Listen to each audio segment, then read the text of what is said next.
everyone, and happy Friday. Tara, I'll update you and everybody on the hurricane here in Florida. I meant Um, to ask you that right yeah, away. so it came through yesterday, and I'm a little more inland. I'm like a good 10 miles from the water. So it really wasn't too bad by me. There were some down trees and stuff, but I am watching the videos of everyone on the coast, Mhm. and they're saying that the storm surge is the highest levels ever on recorded history, which is just insane. And I was watching videos of the Howard Franklin Bridge at rush hour yesterday, and the water's just coming over these cars. And I'm thinking, like, these poor people, what boss made them stay at work until 5 o'clock when there is a hurricane? So it's just crazy. Clearwater Beach, underwater completely. Yeah, I kept getting these alerts on my weather app, just all these hurricane alerts. It's a cat one, now it's a cat two, blah, blah, blah. And so I text you yesterday and I'm like, are you good? Like, are we good to record or do you want to skip the episode? And you're like, no, I'm fine. I was like, Yeah. okay. Yeah, there was like nothing going on at that point. And like the lights flickered a little bit and the internet did get glitchy last night, but so far so good. But I don't know about the rest of Tampa because the videos I'm seeing are pretty crazy. So I feel bad for everyone on the water. And that probably means our insurance rates are going to go up. So great. Of But course. that's not what we're going to talk about today. Today, we're actually switching gears a little bit. So instead of Kamala, we get a break from her, and we're going to talk about the food industry and everything that's coming to light recently with that. So there was a Senate roundtable this week hosted by Senator Ron Johnson to discuss the truth about the corruption and unethical behaviors of the American food industry. And there were presentations by leaders in addressing this health epidemic. So there was RFK Jr., Jordan Peterson, Callie Means, Chris Palmer, Marty Makari, Max Lugavere, Casey Means, Grace Price, Courtney Swan, Alex Clark, Jason Karp, and the list goes on and on. So we have some clips that we're going to share today that have been coming in that just went viral. And it's great because it's waking a lot of people up to the truth. And that truth is that we are slowly being poisoned for corporations to profit. And so I'm going to focus today on the testimony given by Vani Hari. So she's known as the food babe on social media. And I've been following her for a while because I'm just in awe of her. She's the one that is responsible for getting Kraft mac and cheese to stop using the carcinogenic food dyes in the mac and cheese, which is huge. Like that's something that's been talked about for years, and she's the one that actually made it happen. But as she points out in the hearing, this is just one of thousands of products that are just filled with harmful ingredients that we know cause all sorts of health conditions. And so Vani went from being super sick as a child and on 9 medications for chronic conditions to completely healing and getting off all medications. And she says she just removed the ultra processed foods from her diet. So she didn't even remove like all processed foods. She just started eating more real food that didn't have chemical preservatives, pesticides, growth hormones, and chemical additives. So that sounds like probably everything that we consume, but she's focused on getting like the most toxic stuff that's banned in Europe out of the food here in America. And when she had this like miraculous recovery just from changing her diet, it opened her eyes to how our food is causing pretty much every chronic disease that you can think of. So she ended up leaving her job as a corporate consultant and became a full-time activist. And it's pretty remarkable because what she does is she brings awareness on social media. And through that, she'll get the attention of hundreds of thousands of people who end up signing a petition for whichever product she's going after at the moment. She then takes the petition with the hundreds of thousands of signatures to the executives of the food companies demanding change. And I want to play a clip from the hearing where she exposes the deadly ingredients that are lurking in our children's favorite foods. This is probably stuff you have in your pantry. I know it's stuff I have in mine. So listen to what she has to say. This is McDonald's French fries. I would like to argue that probably nobody in this room has not had a McDonald's French fries, by the way. Nobody raised their hand during the staff meeting earlier today. In the US, there's 11 ingredients. In the UK, there's 3, and salt is optional. An ingredient called dimethylpolysiloxane is an ingredient preserved with formaldehyde, a neurotoxin, in the US version. This is used as a foaming agent so they don't have to replace the oil that often, making McDonald's more money here in the United States. But they don't do that across the pond. This is Skittles. Notice the long list of ingredient differences. 10 artificial dyes in the US version and titanium dioxide. This ingredient is banned in Europe because it can cause DNA damage. Artificial dyes are made from petroleum, and products containing these dyes require a warning label in Europe that states it may cause adverse effects on activity and attention in children. And they have been linked to cancer and disruptions in the immune system. This on the screen back here is Gatorade. In the US, they use red 40 and caramel color. In Germany, they don't. They use carrot and sweet potatoes to color their Gatorade. This is Doritos. The US version has 3 different artificial dyes and MSG. The UK version does not. And let's look at cereal. General Mills is definitely playing some tricks on us. They launched a new version of Trix just recently in Australia. It has no dyes. They even advertise that when the US version still does. This is why I became a food activist. My name is Vani Hari, and I only want one thing. I want Americans to be treated the same way as citizens in other countries by our own American companies. I love her. I Yeah. mean, who the hell thought that eating Skittles could cause DNA damage? Like, it's just mind boggling. Well, the stuff that she was saying, like, I've noticed that here in the Czech Republic.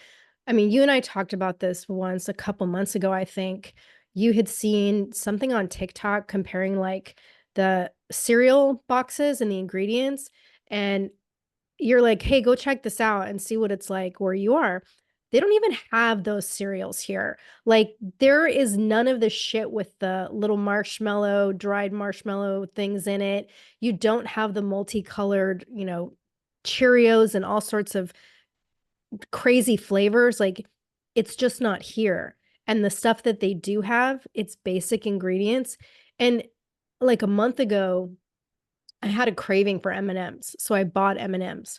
They don't even taste the same. Like, they do not taste like M&Ms in the United States, and the ingredients are completely fucking different. They don't have the dyes. They don't have all the same shit in it. I've noticed for the most part, even with sweets here, they don't taste they don't taste sweet like they do in America. It's a milder form of sweetness. Like, you can tell that the ingredients are completely different.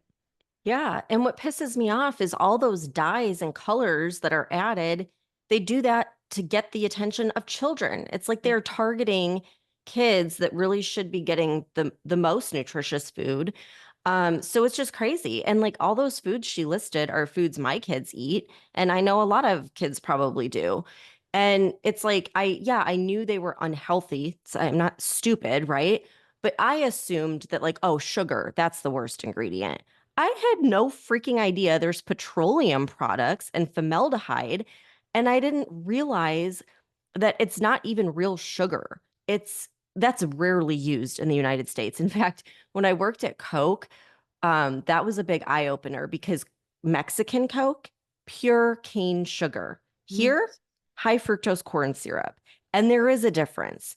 Or there's like sometimes these chemically engineered sweeteners that are even worse. And I mean, don't even get started. Like when you look at the glycemic index and how much more those will affect your body, it's just absolutely insane. So as a parent, it's shocking and horrifying. And the thing is, it's not just making kids overweight. I think that's a common misconception that it's like, oh, it's making kids chubby. Like, yeah, that is one thing. But the bigger issue is it's causing these lifelong chronic diseases that they're going to be dealing with their entire life. And I love her message at the end of that clip because it's such a simple ask. She just wants American companies to treat Americans the same way they treat the rest of the world. And they already have the formulations and they're already making these healthier options for other countries. So they don't have to reinvent the product. We just need them to do that same thing here in the United States. Yeah, it's just not as profitable. And Right. like I've noticed a definite change in my own health since living here in the Czech Republic and having access to foods with these different nutritional standards. But it really wasn't until I listened to that podcast episode that Tucker did with Casey and Callie Means back in like mid-August. That's when I started to really kind of like deep dive, pay attention to the role of ultra processed foods in our diet, not processed foods, but ultra processed foods, and the significant impact that they have on our metabolic health and development of chronic disease. And like the one thing that caught my attention the most was they were talking about the link between ultra processed foods and Alzheimer's disease. And, I knew certain foods and diets were linked to issues like diabetes, high blood pressure, stroke, but I was kind of shocked at how largely responsible UPFs are for developing issues like depression and dementia. And I think this has been like something that's at the forefront for me because I've been working with an Alzheimer's prevention program for the past few months. My grandmother had Alzheimer's and dementia, and I watched her go through that. And I wanted to understand this more because I've never really looked at these diseases from the perspective of being food related. And I kind of thought I knew a fair amount about health and nutrition because I've been involved in the fitness industry for years. I'm certified as a nutrition specialist. I feel like I'm pretty familiar with the concepts of, eat whole natural foods. And one of the best things I ever learned in CrossFit was the eating philosophy of, you eat meat, vegetables, nuts, seeds, some fruit, a little bit of starch, and no sugar. But like, knowledge and action are two very different things when it comes to eating healthy. And, even though I thought I knew a lot, I really don't. And so I ordered Casey Means' book, Good Energy, after listening to that podcast episode. And Stephanie, I was fucking blown away. Like the book goes in depth about how what we eat is related to everything from inflammation and chronic pain to sinus infections, hearing loss, autoimmune conditions, infertility, fatigue, brain disorders, arthritis, like the list goes on and on.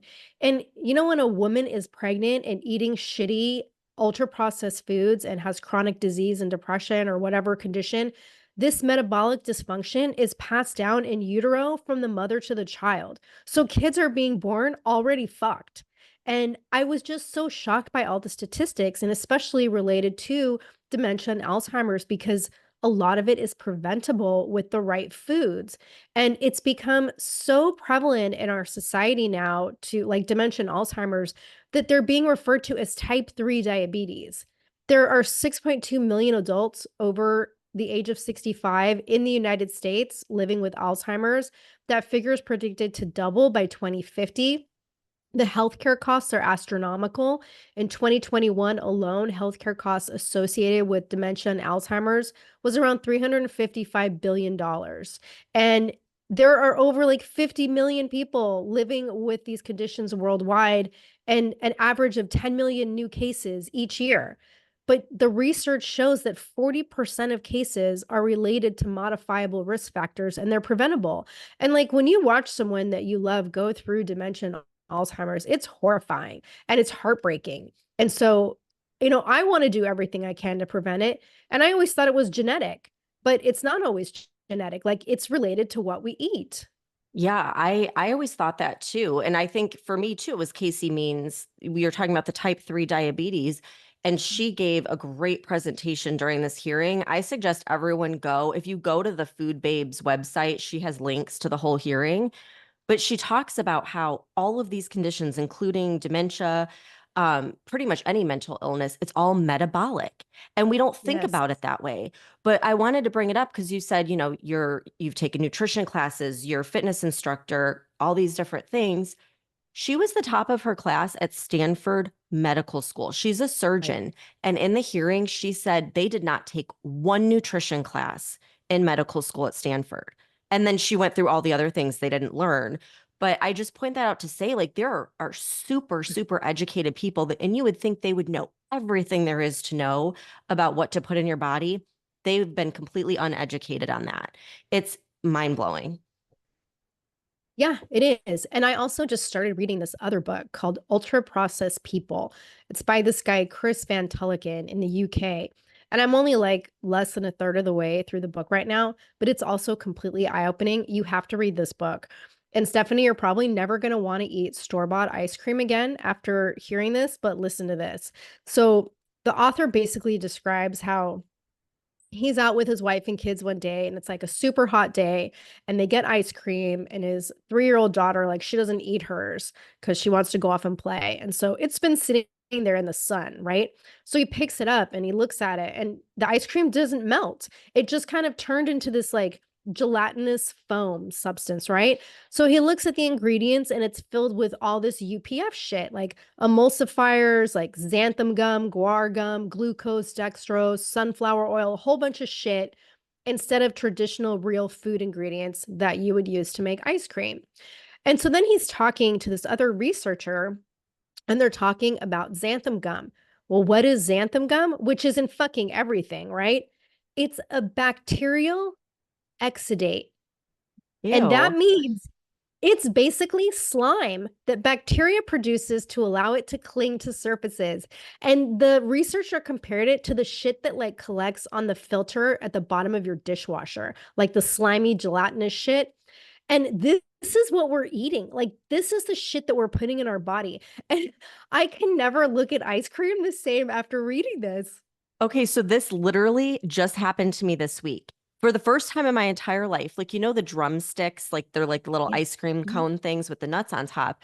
So we had those, and my son doesn't like nuts. So I cut off like the top of it to just give him the cone, and I threw it in the sink. Like 3 hours later, I go to wash dishes. It's still there. The ice cream is still in form. Like, it didn't melt Yes. whatsoever. And I was like, what is happening? Like, what kind of scientific like anomaly is happening right now? But okay, bacteria. That's great. Yes, Slime. it's bacteria, right? So it's like, you can make ice cream. But how many people are going to make ice cream when you could just go buy it at the store, you know? Right. But Yeah. everything we buy at the store is made of this shit. And it's like the thing that shocked me the most in starting to do this deep dive into the world of ultra processed foods was learning how they literally affect our cognitive development and impairment, and they rewire our brain chemistry. And you hear that term like food is medicine. But the food we're eating is more like shooting up heroin. Like, we're literally addicted to ultra processed foods. And the more information I read, the more like overwhelmingly depressing and alarming it is, because you start to realize that the majority of our diet consists of either processed or ultra processed foods. Like, it's everywhere. It's almost unavoidable unless you're growing your own fruits and vegetables, you're buying meat from, the local farmer or rancher that who only raises grass-fed animals who haven't had any exposure to chemicals or pesticides, and everything's like totally pristine and 100% natural. And that's almost impossible for the everyday American to eat like that. And statistics like what 80% of the average American diet consists of ultra processed foods. 80%. And even when you think you're eating healthy by like, okay, I'm going to shop the perimeter of the store and buy organic and grass fed. No, you're still consuming ultra processed foods because shit that's labeled organic and grass fed is still involved with UPFs. And it's like, so what the fuck are we supposed to eat, right? And the more you become educated about ultra processed foods, like, it made me realize that, like I said, even with my health and nutrition training, I've been completely misled and poorly educated, like most of America, about what constitutes healthy food, especially when it comes to packaged foods. And, for example, the package says organic or natural or low sugar or keto, and you assume it's healthy, right? Or you buy a protein bar thinking that that's a healthy snack to have after a workout. But if you look at the nutrition label and you examine the contents and you understand like the words that are UPF, you're just eating shit. Like none of it's healthy. And some of the worst culprits are these vegan, plant-based fake meat alternatives that, Bill Gates is pushing on us. And you're literally better off going down to your local dive restaurant and ordering a pizza that's cooked there in the restaurant than you are getting like healthy cauliflower crust pizza from the freezer section in your supermarket. And yet we're led to believe that these are healthier foods. Yeah. And that's such a good point. Because earlier, I'm talking about like Doritos and Skittles. Obviously, those are unhealthy. But one of the things that came up is that it's these foods that are marketed as health foods, granola bars and yogurt. Those are the two like biggest ones where you think you're eating something healthy and it has more sugar than just eating a candy bar. I mean, it's crazy. And it's like you almost do have to have a degree in nutrition to even understand it. But then, even then, who knows what you were taught because you were going Right. off of studies that were funded by the food companies. So it's like the whole thing is just fucked. So it's like, how did we get to this point, right? Because even in the 90s, when I was a kid, these products, if you were to look at the ingredients, they had about half of the ingredients that they do now. And what I learned from Casey and Callie Means when they did that interview with Tucker Carlson was that in the 90s, when the Surgeon General's warning appeared on cigarettes for the first time, and like all these studies started emerging that was showing, like, hey, you got to stop smoking cigarettes, they're killing you. That was when, at that point in time, the cigarette companies were like the top companies in the world. They had more cash on hand than any other industry, which is just insane. So, what they did is when they saw, like, okay, this industry is going down, they took all that cash and they bought up a bunch of food and beverage companies. And then what they did is they took their scientists that were working on making cigarettes addicting, which that's another thing I didn't know. It's not the nicotine. They always tell us, oh, it's the nicotine that's addictive. No, it's not. It's all the chemicals that they put in the cigarettes. So they put those scientists to work on food and how to put chemicals in the food that would make it highly addictive, make it last longer on the shelf, make it cheaper to produce. And it just makes me so angry because I feel like my generation growing up in the 90s and all the way to my kids' generation, we're all nothing but guinea pigs to these food companies because there are no long-term studies showing what happens when you ingest genetically modified food and growth hormones and all these chemicals on a regular basis. They just started doing it and it's like, oh, well, we'll see. And this is exactly why the European Union banned all this stuff. They banned growth hormones and meat, eggs, and milk because they said we just have no idea what this is going to do to the human body over time. Americans, we didn't do that. We took the profit instead. Yeah, and it's interesting that you mentioned the 90s because I literally just read something yesterday about how the rise in childhood obesity has almost doubled since 1990. And the highest prevalence of this is in the United States. Like, that's a coincidence? I don't think so. Yeah. And I mean, I can literally, this is so sad that I can remember this, but I can remember what Doritos looked like in the 90s versus now. They had like half the amount of like all the shit on top of them. Mhm. And then remember, like everything was non-fat. Like everyone was afraid of Oh eating fat. oh my And it was God. like I everything. was Like, Remember Snackwells? Like, I yes, was raised on those fucking yes. cookies. I can still picture it in my head. Like, I can see myself pulling, like, eating the little chocolate layer on the outside and then that little thin layer of mellow cream or whatever the fuck it was.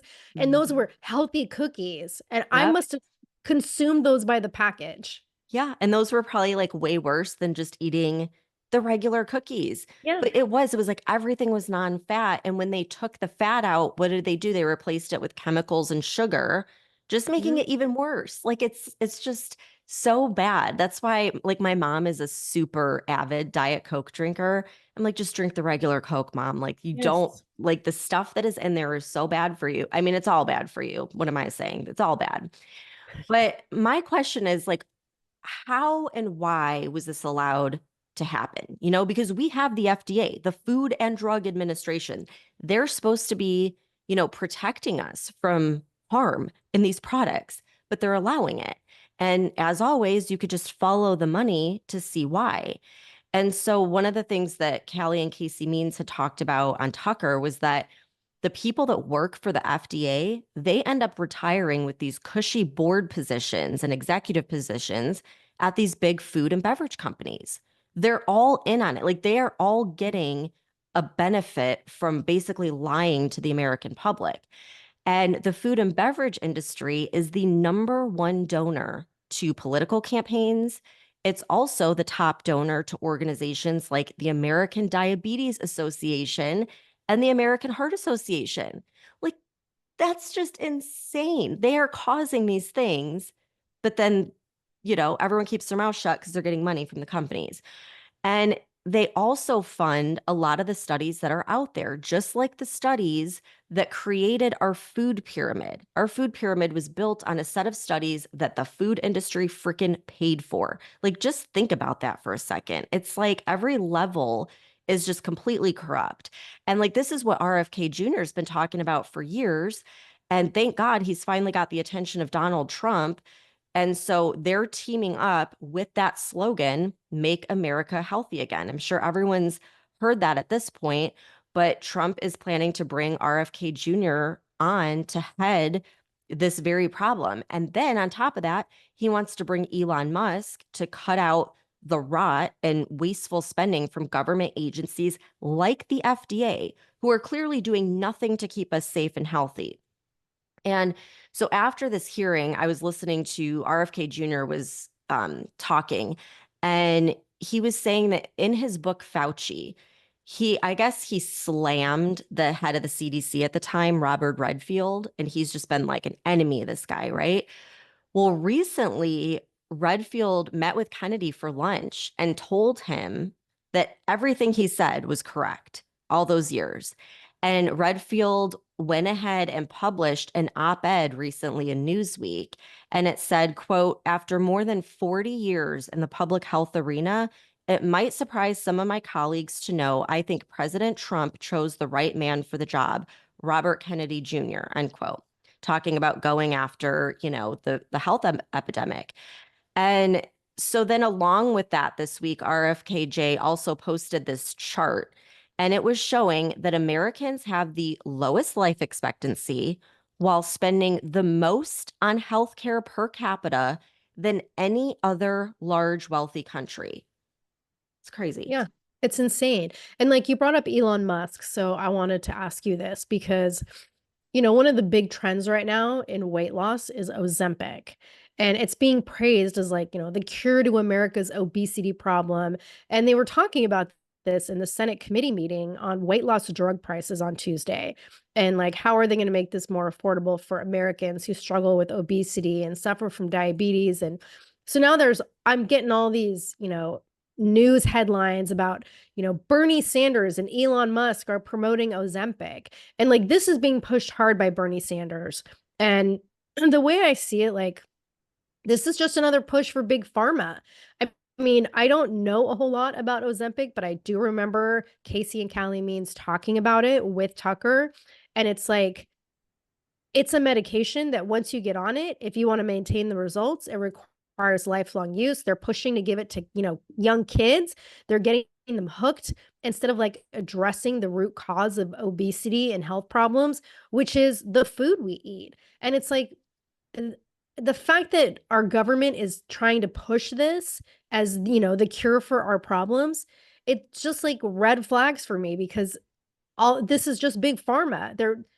It's either big food Yep. or big pharma or both. You want to know who else is supporting Ozempic? Larry Fink, the head of BlackRock.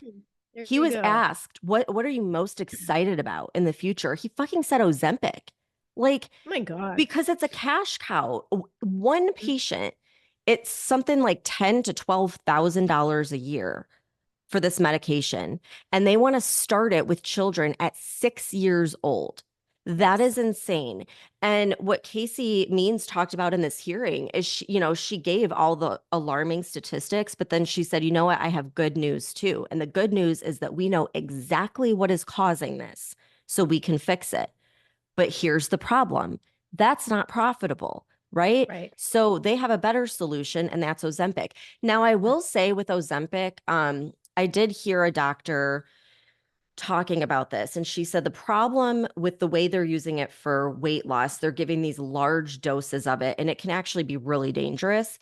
But what she was talking about is microdosing Ozempic and how that could actually be beneficial. And I don't know, but I think that's what Elon Musk and Larry Fink were talking about, that it can actually do some things with aging if you microdose it. But she said the problem is they don't want to do that. They want to use it for weight loss and sell a ton of it. And so I think there could be some breakthroughs with it, but we don't need to be giving 6-year-olds Ozempic for weight loss. It's That's what I was gonna ridiculous. say. Like giving Yeah. it to children, like that's Yep. insane. And that's where you have like Jillian Michaels too, really speaking up about all of the long-term damage that it does to your organs and your body. So it's just crazy we're even having this conversation because again, like common sense tells you, hey, something doesn't seem right with this. Mhm. But people are so distracted, you don't know what to believe or who to trust when your own doctors are jumping on board with it. So back to the food thing, because I want to point out something that Vani said in the hearing. She said there are 10,000 food additives that are used in the United States. 10,000. There are only 400 approved in Europe, which is why you can't find any of this stuff when you go to the store where you're at. And then food dyes alone have increased in food by 500% in the last 50 years, with children being the biggest consumers.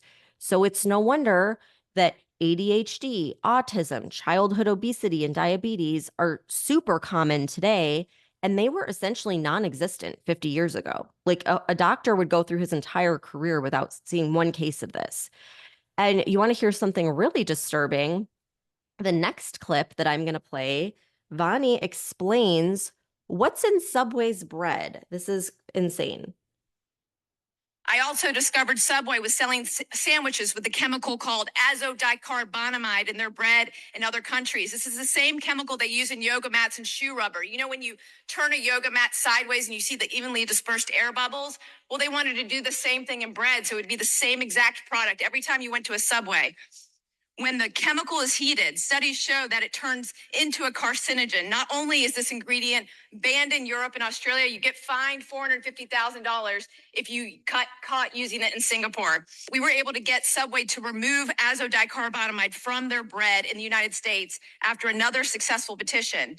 And as a bonus, there was a ripple effect, and almost every bread manufacturer in America followed suit. And Subway, another Wow. company that, was marketed as healthy. Remember the Healthy, Jared, the yes. Subway guy? I think he's in jail Yes. now for I like was being a gonna say, isn't he creeper. like Jared the pedophile now? Yeah. Oh my God. Well, okay. So Vanny also published an investigation on Starbucks. So this is just wild. Starbucks, I guess, for the longest time, refused to list any ingredients for their drinks. And so she ended up getting a barista to show her the different things that go into the famous pumpkin spice lattes. And she found that yellow dye was used. And the particular dye is made from ammonia and is a known carcinogen. Yet in Europe, they use beta carotene to dye their pumpkin spice latte. And she published this investigation, and she got Starbucks to not only remove the yellow dye, but also to start publishing the ingredients of all their drinks. And when I heard this, it made me feel so motivated because I always think that, we just assume these issues are too big to fix and one person really can't make a difference. And she is showing everyone that that's not true, that we can demand more. We can stop buying these ultra processed foods. We can sign the petitions that people like her are creating. We can vote for people like Trump that are going to bring on RFK Jr. to tackle this issue. We can start sharing this information with our friends and family and social media. So there's actually a lot we can do. And Vanny made the point, though, that we shouldn't have to. She's like, I'm doing this all on my own. Our elected officials should be stepping up to the plate and demanding safe food for Americans. And so I want to play one last clip from her where she talks about something specific that you can do right now to help. I'm now asking for your support. Right now, we are petitioning Kellogg's because the government hasn't taken up this issue. Right over the border, this box of Fruit Loops is from Canada. It's colored naturally with watermelon, blueberry, and carrot juice. This is the US version. It contains 4 different artificial food dyes with the preservative BHT, which is an endocrine disrupting chemical linked in cancer. In 2015, Kellogg's announced plans to remove dyes from their cereals by the end of 2018, but they never did. Instead, they kept producing new cereals for children with these dyes and preservatives, using the most popular toddler songs and movies to hook modern children of today, like Baby Shark cereal and Disney's Little Mermaid, targeting the most vulnerable children. We now have over 111,000 signatures on our petition to ask Kellogg's to finally serve Americans the same cereals they are serving other countries. I'm going to be delivering these petitions to Kellogg's headquarters in Battle Creek, Michigan next month on October 15th. Mark your calendar. With many of the health leaders in this room, and I'm inviting all concerned citizens to join me, including all the politicians here today and in Washington and both presidential candidates. So that just makes me so mad that Kellogg's promised we're going to take these ingredients out. And not only did they not take them out, they made more and more and more products with them. And they're already in hot water because it was Kellogg's, the CEO, that was like, oh, just eat cereal for dinner with costs being high because you can't afford, meat. So people are already pissed at Kellogg's. So if you want to stick it to them, you can sign this petition that she has. You can go to the Food Babe on Instagram, click the link in her bio, and you sign the petition. I did it. It takes less than a minute. And the thing is, like, the more signatures she has, the more leverage she has with these food companies. And the goal is to get our government to ban these dangerous ingredients, these ingredients that are causing, cancer, ADHD, autism, diabetes, obesity.